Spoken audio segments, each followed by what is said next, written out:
Well, I cannot emphasize this next point here enough. This is really critical on the forehand side. It's this idea of compressing at the hit. And every great player feels it. But no one really teaches it, and it's so crucial. This left hand, this opposite, non-hitting hand is so crucial. All right, first of all, you see Djokovic here with a good forehand. He's bringing that left hand across, and now he spreads out, so he's lining up the hit. He's got the hit sort of held. That 45-degree angle is held in both hands here. But just as importantly, as he makes contact, as his right arm comes through, his hips are already around. See that? The shoulders are starting to come around. But in order for him to keep real good focus on the hit, he just lets that left elbow bend in. See that? And compresses. Look at that left hand. See how he compresses right at the hit. So he stays on the ball a little longer. Every great player does this.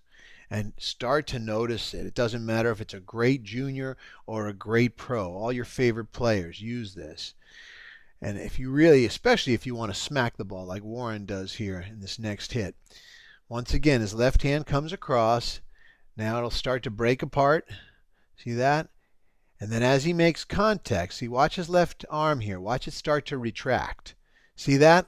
Look how it pulls right into his body. So he's facing the ball a little longer, even though his hips have come around. Look at that left hand.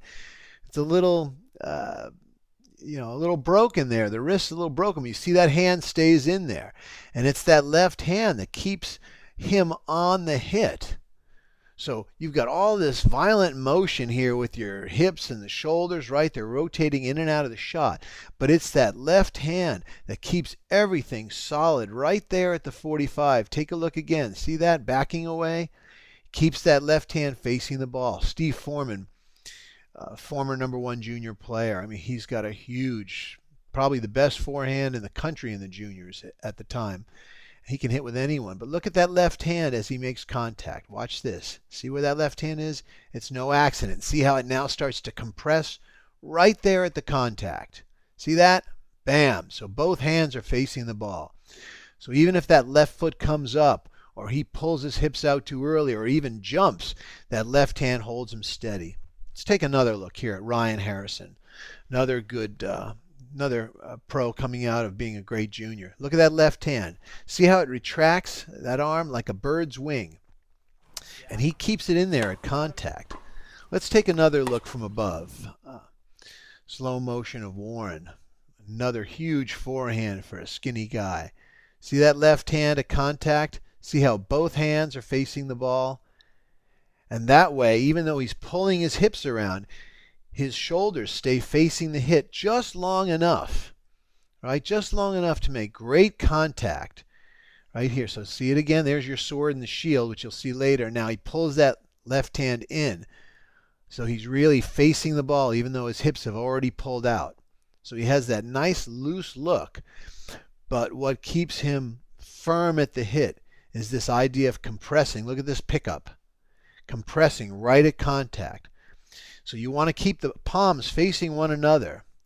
Right? You don't want to turn that left hand out. See how the palm's facing in? And now see how it's still facing in right there. And he pulls it right in there, crunching it up, almost like a serve or a baseball pitcher. As they release the ball, that left hand comes compressing in. So now when you watch great players, or, your favorite players, take a look at that left hand, the non-dominant hand, and watch what a big role it really does play in the forehand. Now, it works great, as you see, with pros and juniors, but here's a couple old men, my doubles partner Paul Mayberry and myself, and now you can take a look in slow motion, and you can see for yourself how it works. If the ball's coming towards you or if you're on the run, that left hand has a big play, gets you turned, but then look at that, right at contact and even past contact, that left hand is still facing the ball. So you get a big, big piece of the ball if you keep your shoulders lined up to the hit during contact. So I just can't emphasize this enough. I want to show you again and again. If the ball's low and in front of you, look at that left hand. Now you can see it. What you might want to do is hold on to a tennis ball so it gives you something tangible in that hand. And you can feel like it's doing something. There's the old man himself right there. Me with a casual forehand. But it doesn't matter if I'm really trying to hit the snot out of the ball or if I'm being very casual in a rally shot. My left hand, see that? It retracts, and at contact, there it is. So I'm really getting out into the hit, getting out, extending out into that 45-degree angle. And it's that left hand that really helps. Right? All the hip rotation is great, but you need to make sure that you're actually facing the hit upon contact. So compress the two hands on that forehand and you will notice a huge difference.